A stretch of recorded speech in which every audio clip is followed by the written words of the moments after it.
Everyone wants power, but almost no one is willing to pay the price. Would you still crave power if it meant losing everything that makes you feel safe? Your comfort, your certainty, your belonging. We glorify strength, but only the kind that doesn't threaten our peace. We worship success, but only when it doesn't demand sacrifice. And we call ourselves ambitious while secretly praying that life never tests us too hard. I've wondered for a long time, what is true strength? Is it conquering others or conquering yourself? Because when Nietzsche looked into the soul of man, he didn't see warriors. He saw prisoners caged not by others, but by fear, by comfort, by the fragile illusion of being good enough. He wrote, "The higher we soar, the smaller we appear to those who cannot fly." And that's the tragedy, isn't it? The moment you begin to rise, the world turns against you. Your old friends call you arrogant. Your family says you've changed. And deep down, a quiet voice begins to whisper, maybe they're right. But they're not. They simply can't see you anymore from where they stand. Because the higher you climb toward truth, the lonelier the air becomes. This video is not about easy strength. It's about the kind of power that tears you apart before it rebuilds you. The kind of transformation that demands you lose everything false before you touch what's real. So stay with me until the end, because what you'll hear today may just shatter the way you understand yourself forever. And before we go deeper, make sure you like this video, subscribe, and turn on the bell, so you're the first to receive the next chapter in this journey of awakening. Now, let's begin. Look around. We live in a country that worships comfort. We've built an entire civilization on the promise that pain is a mistake and pleasure is a right. Everything around you, from the screen in your hand to the food on your plate, is designed to protect you from ever feeling uncomfortable. The modern American doesn't wake up seeking meaning. He wakes up seeking stimulation, a new notification, a new show, a new hit of dopamine disguised as connection. We've mistaken distraction for purpose and comfort for peace. And yet, beneath all that pleasure, there's a quiet, gnawing emptiness. You can feel it, can't you? That strange anxiety that never goes away, even when life looks perfect. The car, the job, the relationship. Everything's fine, but something inside whispers, you're wasting your life. We chase validation the way addicts chase a fix. We need to be liked, approved, and celebrated, because deep down, we no longer believe we are enough without it. So we post the picture, fake the smile, filter the pain, and call it confidence. But Nietzsche would have called it decay. He warned that the greatest danger of modern man was not cruelty, but weakness disguised as virtue. We've turned fragility into identity. We call it self-love when it's really self-deception. We call it positivity when it's really avoidance. We call it being kind when we're just terrified of being disliked. And I'm not judging you. I've been there too, numbing myself with goals that weren't even mine, playing safe so no one would call me arrogant. Because the truth is, most of us don't really want power. We want comfort. We want the illusion of strength without the loneliness it demands. We want success without sacrifice, freedom without responsibility, depth without pain. That's why Nietzsche said, we want to be powerful, but we also want to be loved. And this, he said, is the death of the soul. Because you cannot serve both truth and approval. You must choose. And choosing truth means you will lose things. You'll lose people. You'll lose the warmth of fitting in, the sweetness of being understood. But in return, you'll gain something far more sacred: clarity. The clarity of knowing that your soul is not for sale. The modern world fears this kind of strength. It's built to keep you distracted, docile, and emotionally dependent. We glorify wellness, but what we mean is sedation. We glorify balance, but what we mean is complacency. And so, generation after generation, we raise children who are experts at avoiding pain but strangers to their own spirit. That's why anxiety, depression, and burnout aren't diseases of the mind. They are symptoms of the soul screaming, "I was not born for this cage." And that scream is what Nietzsche called the first spark of awakening. It is the moment your deeper self begins to rebel against the comfort that is killing you. If you've ever felt that quiet rebellion inside you, that haunting sense that there is something more to life than safety, you are already on the path. You've already begun to rise above the herd, but be careful. Because the higher you rise, the more resistance you'll face. Not just from others, but from yourself. From the voice inside that whispers, "Don't change, don't risk it, stay small, stay safe." That voice is your cage talking. And Nietzsche would tell you, the only way to silence it is to walk straight into its fear, to face what you've avoided, and to stand in the fire without flinching. Because only then will you begin to understand what true power feels like. Not control, not comfort, but clarity. This is the beginning of transformation. The moment where comfort dies and strength is born.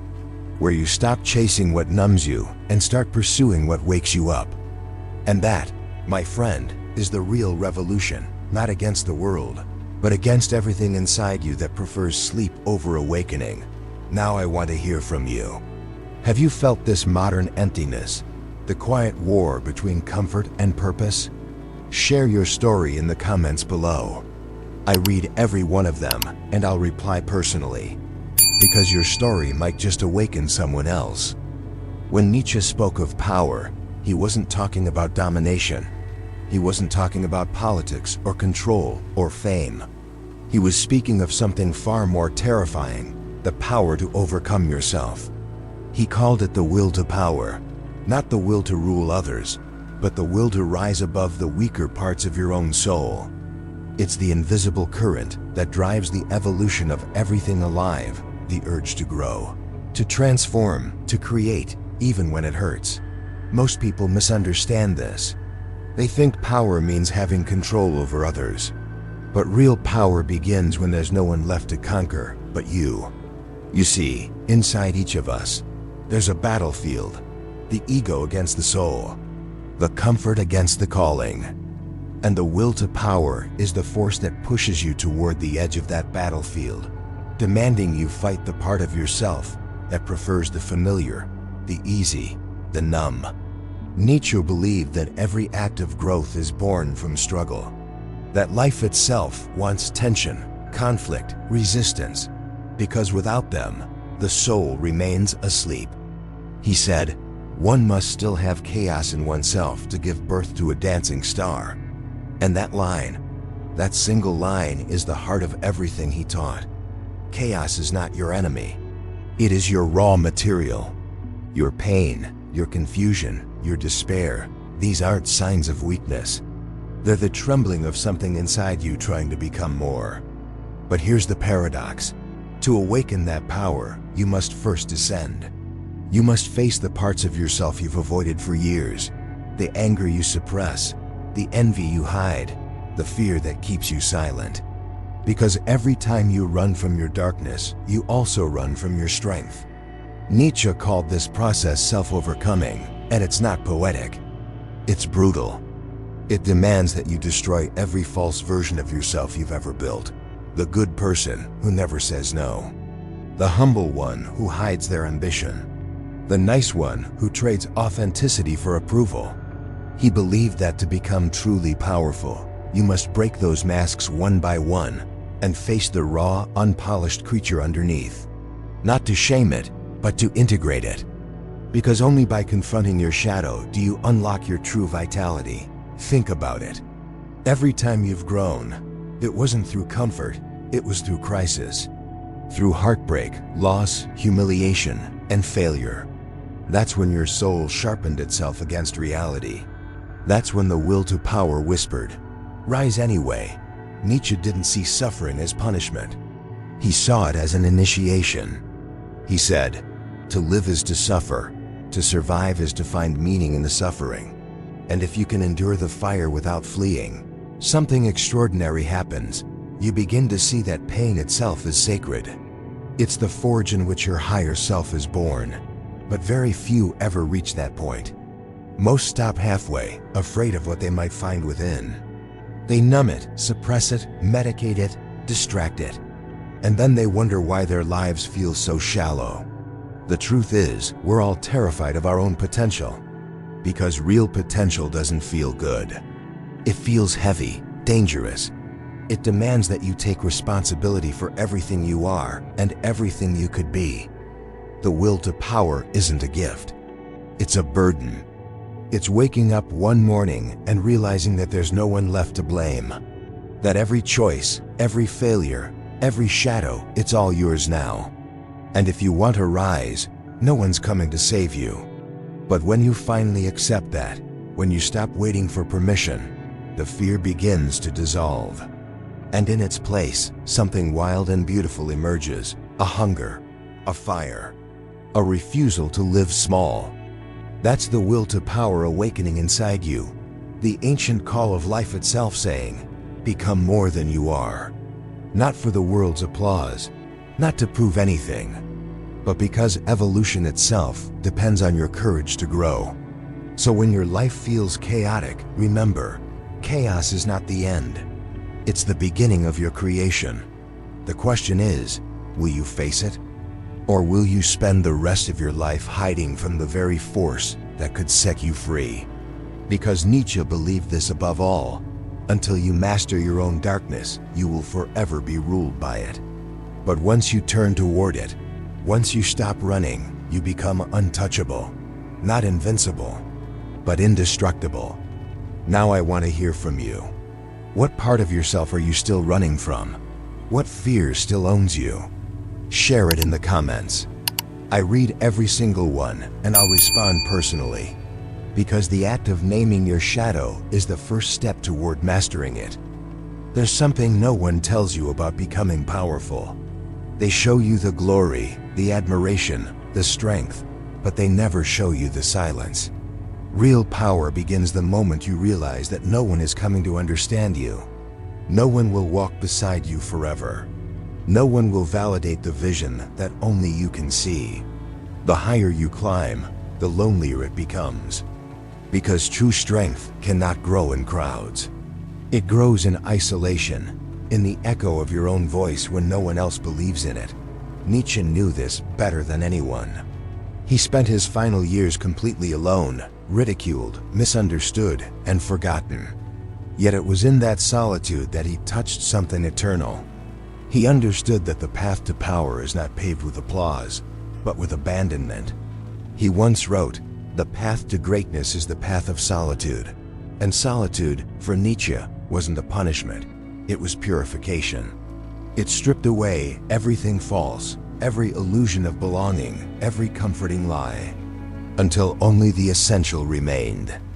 But that stripping hurts, because before you can become powerful, life will take from you everything that isn't real. Your attachments, your masks, you need to be liked. It will burn through them one by one, like fire-consuming paper. And you will stand there, naked before yourself, trembling between what you were and what you are becoming. This is the price. Power is not a blessing. It is a burden, a sacred one. It demands that you bear the weight of your own consciousness when everyone else chooses sleep. It asks you to create meaning in a world that no longer believes in it. It asks you to kill God, not the divine, but the illusion that something outside you will save you. When Nietzsche said, "God is dead," he wasn't celebrating. He was mourning the loss of certainty.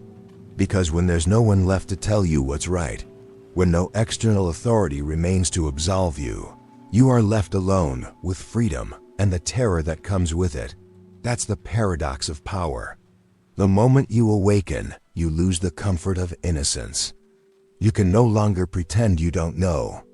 You can no longer hide behind excuses, ignorance, or fate. You are responsible now for everything, every choice, every thought, every breath. And that responsibility will crush you unless you learn to love it. Nietzsche called this amor fati, the love of one's fate. To look at every event, every wound, every mistake and say, yes, this too was necessary. Because only the one who loves his fate can turn suffering into strength. Everyone else just collapses under it. But make no mistake, the world will not applaud your awakening. They will call you arrogant, cold, detached. They'll say you've changed. And they'll be right, because you have. You've stopped living for approval, and that terrifies people who still depend on it. You'll notice how silence begins to follow you wherever you go. Rooms will feel heavier. Conversations will grow thinner, because your very presence exposes the falseness in others. And few can stand in front of that mirror without flinching. Nietzsche warned, "He who fights with monsters should see to it that he himself does not become a monster." Because the same fire that purifies you can also consume you if you lose your balance. If you let your solitude turn into pride, or your strength into superiority, you fall into the very trap you sought to escape. That's the final test of power, not to dominate, but to stay human in the face of greatness. To wield your strength with awareness, not ego. To know that even as the world misjudges you, you remain grounded in your truth. I've learned that people fear the powerful not because of what they do, but because of what they reveal. A powerful person is a mirror, and when weak souls look into it, they see everything they've been avoiding. That's why they'll mock you. That's why they'll doubt you. That's why they'll leave. But if you can endure that, if you can stand alone in the storm and still choose truth over comfort, you become untouchable. Not because the world stops attacking you, but because you stop needing its approval to live. That is the real price of power. It costs you your illusions. It costs you your comfort. It costs you your old self. But what it gives you in return is worth everything: clarity, freedom, and an unbreakable mind. Now I want to hear from you. Have you ever paid the price for becoming stronger lost people, comfort, or belonging on your path? Share it in the comments. I read every story myself, and your voice might be the one that gives someone else the courage to rise. After destruction, there is silence. Not the silence of loss, but of birth. When everything false has burned away, the masks, the noise, the need to be understood, what remains is something terrifyingly pure. That silence is power. Not the kind that dominates others, but the kind that no longer trembles in their presence.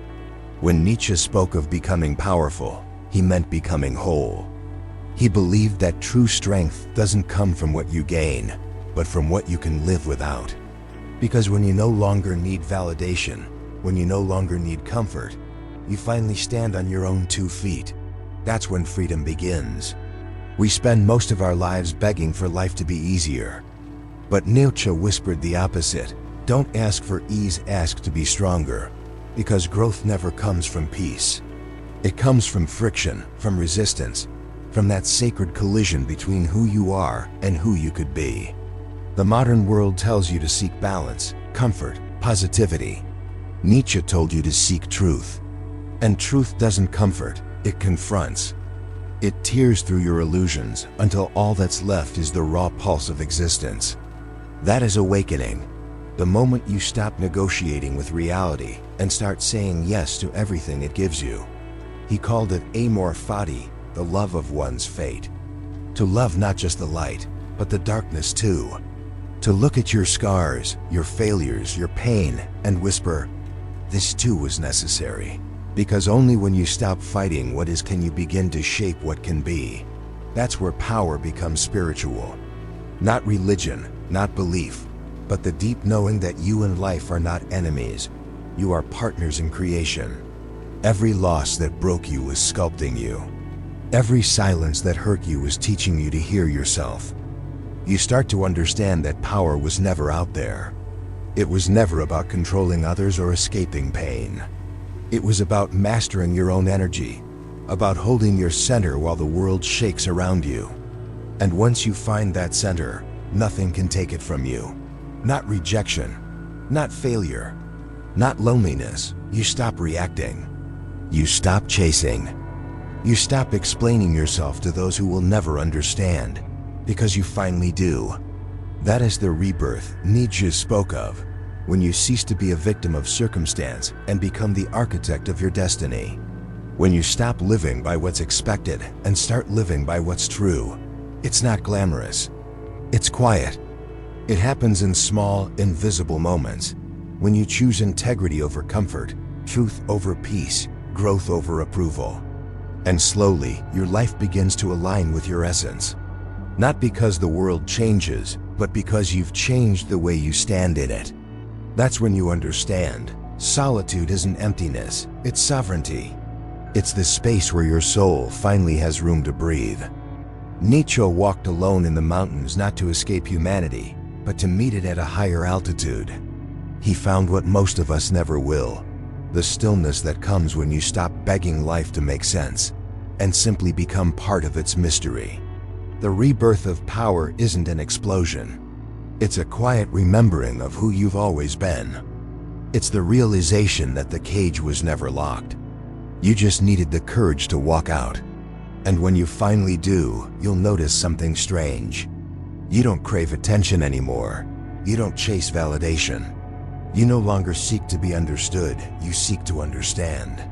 That's the moment you cross the invisible line between existing and awakening. You stop being a reflection of the world, and the world starts reflecting you. Now I want to hear from you. What truth woke you up? What did you have to lose in order to find who you really are? Share your story in the comments. I read each one personally, because your awakening might be the light someone else has been waiting to see. To become powerful is to die before you die. To let the false self crumble so that something eternal can stand in its place. Most people will never understand this. They want transformation without the death of who they are. They want rebirth, but they still cling to the body of their old identity. That's why most will never be free. Because freedom has a price, and that price is everything that once made you feel safe. I used to think strength was about winning. Now I know it's about surrender. About standing still as everything you thought you were burns away, and watching it fall without flinching. That's where real courage lives, not in control, but in the willingness to lose it.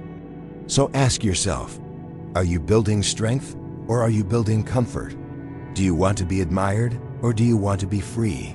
Because you can't have both. The world loves the obedient, not the awakened. The moment you choose truth over conformity, you will be feared, doubted, and misunderstood. But you will also be alive. That's what Nietzsche meant when he said, "The secret of reaping the greatest fruitfulness and the greatest enjoyment from life is to live dangerously. To walk on the edge of your own limits, to look fear in the face and whisper, 'I am still here.' And when you do, something shifts inside you. You no longer chase meaning, you become it. You no longer beg life to be kind, you learn to love it as it is. You no longer fear endings because every ending is just another birth. Power will take everything fake from you, your masks, your illusions, your borrowed beliefs. But it will give you everything real in return, authenticity, clarity, freedom. You'll wake up one morning and feel it. Not excitement, not ecstasy, something quieter. A calm fire in your chest. A knowing that nothing external defines you anymore. That you are whole, even in your solitude. That is the final awakening. When you stop searching for the light, because you finally realize you are the light. And from that moment on, life becomes simple.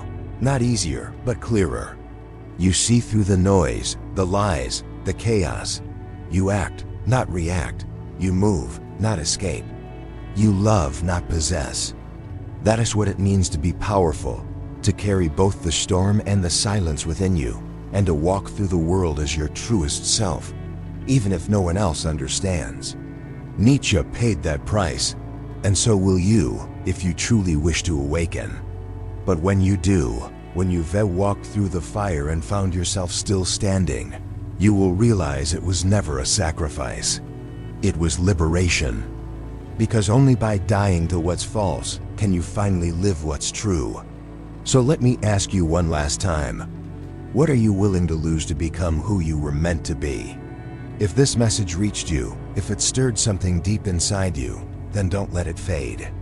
Like this video, subscribe, and turn on the notification bell so you never miss the next chapter of this journey of awakening. And share in the comments what truth from this video hit you the hardest. Because your voice, your insight, your awakening might be exactly what someone else needs to hear to begin theirs.